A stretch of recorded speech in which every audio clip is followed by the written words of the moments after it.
Welcome to brandearnofineart.com and to part 2 of this adorable little goat painting.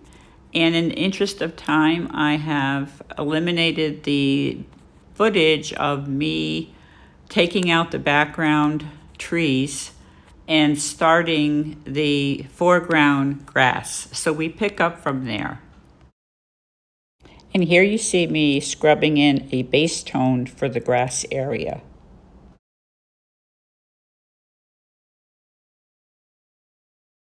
Even though you see me working on the grass, this video will focus on developing fur.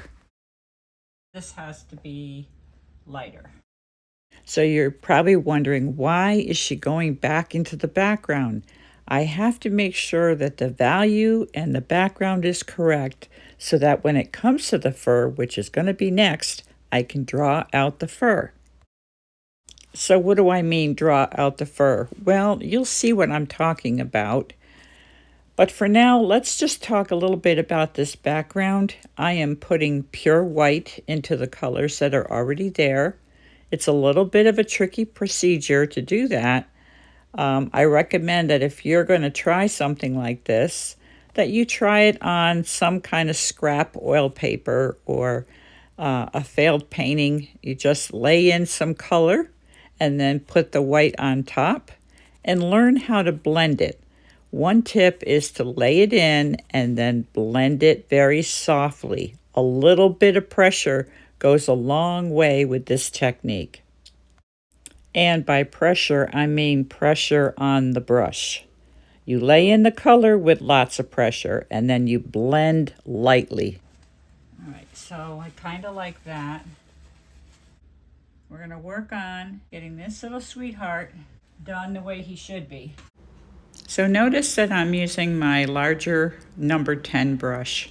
The reason for that is I'm looking to capture brushwork. And if I used too small of a brush in these larger areas, it would become overworked very quickly.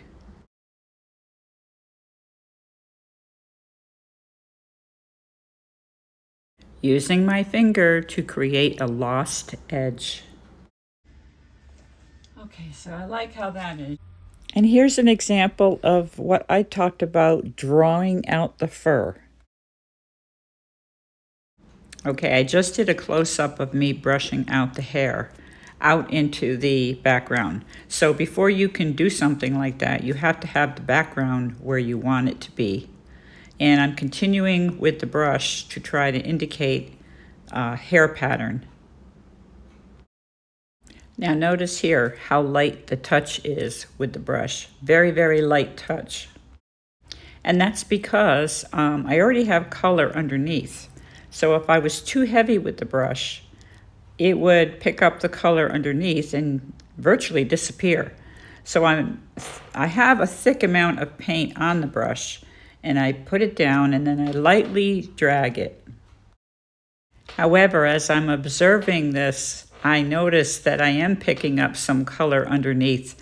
Again, this is just something that happens with years of experience.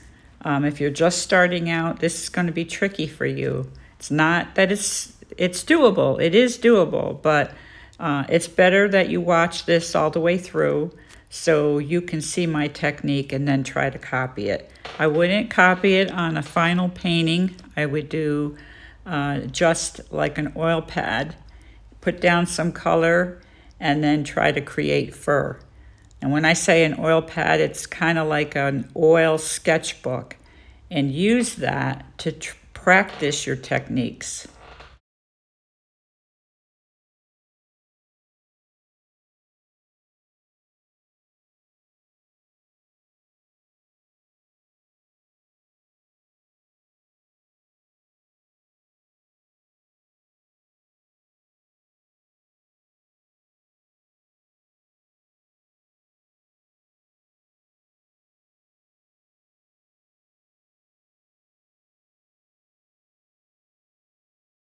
I overlooked something in the original drawing, and that happens to me more than it doesn't.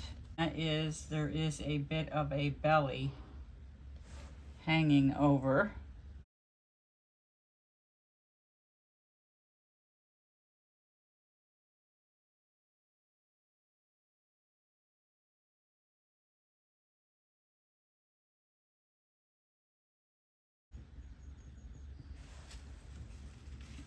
That makes it look even better.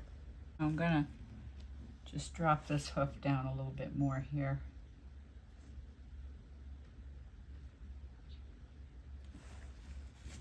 All right, this looks like the hair is coming down over the hoof. I'm just gonna suggest a hoof here.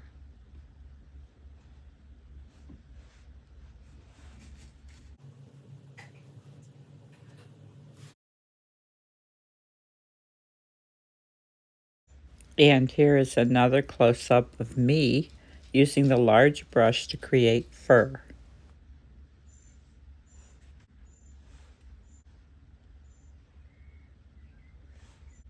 Tap and drag. So it's a two-step process. I load up the brush with pigment, place it, and then move it or drag it.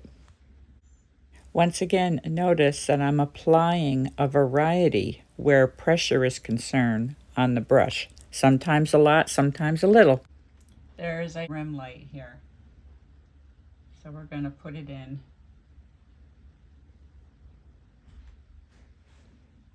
And then we're going to drag out little baby hairs.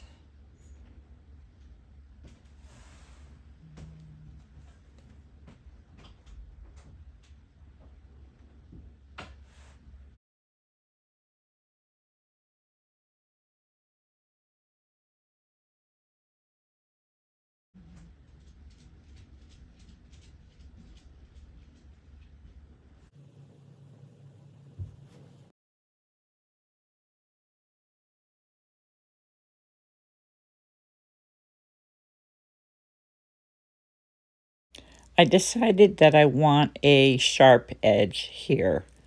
I, prior to this, softened it with my finger, but I changed my mind. I think it's better for the face to project.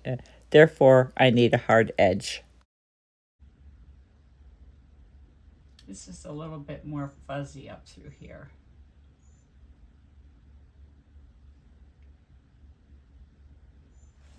And a little bit more fuzzy through here.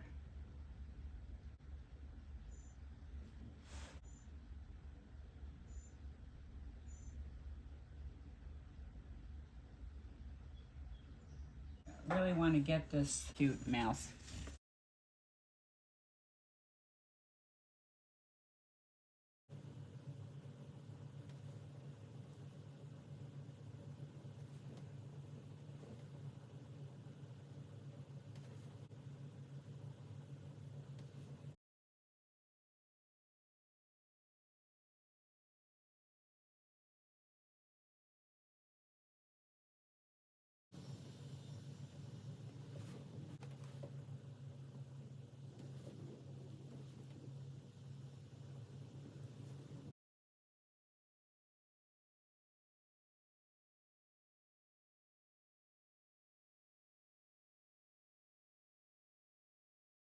I'm going to leave it alone for now.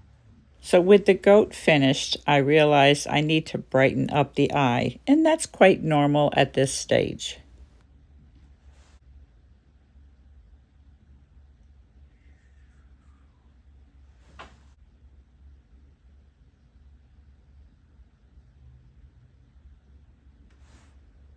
And I'm adding highlights to the fur.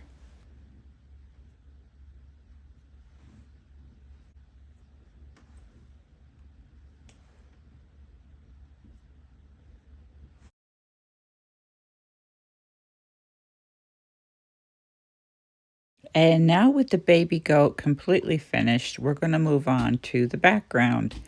And I wanted to put this baby goat in a field of wildflowers. And so you'll see me use my scrape off tool here. What it is a rubber brush.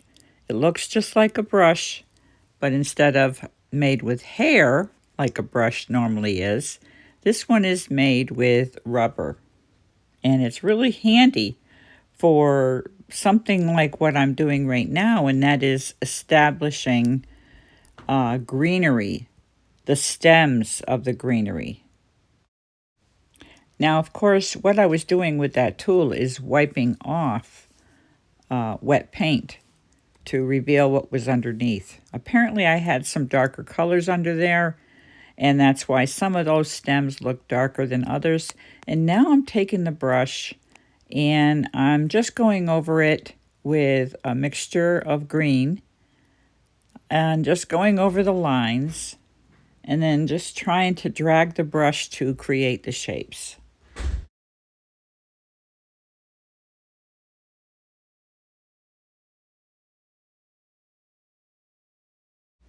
Now, as I develop the greenery around the goat, you'll notice that there's a variety of brush strokes once again. Sometimes the brush is loaded pretty heavily with pigment, and other times I'm just dragging what I laid down up to create either grass or stems. The goal is to make the goat and the environment that he's in all blend in together.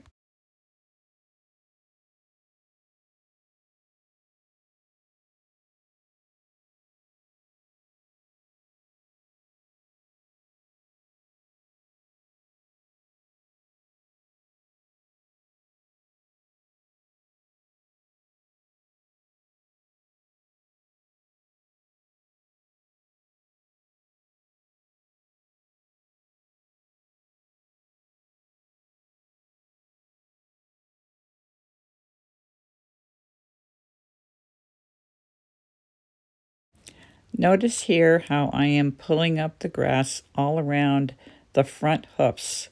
Now, I did not develop them fully because I realized at an early stage that I was going to pull up grass all around these hoofs.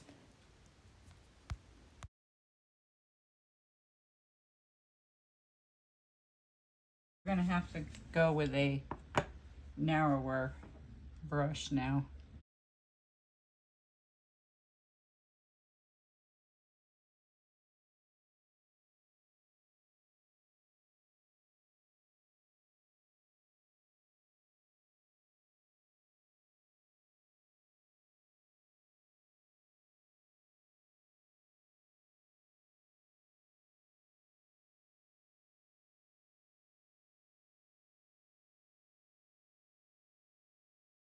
I decided I needed to darken the green on the right corner, so I did just that.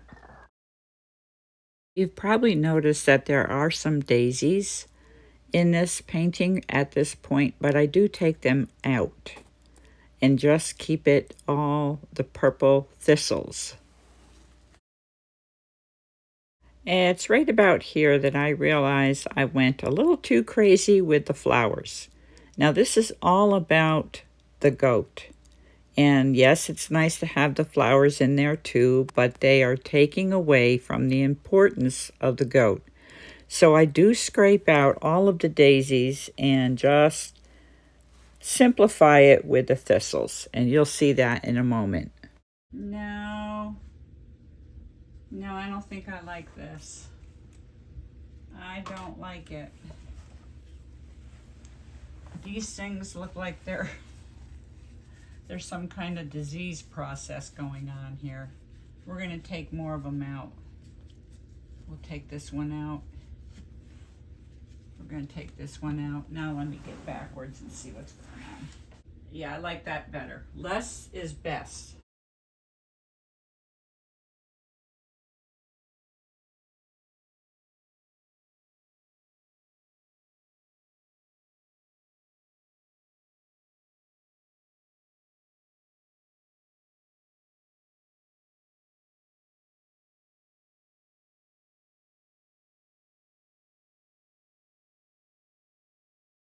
So here negatively.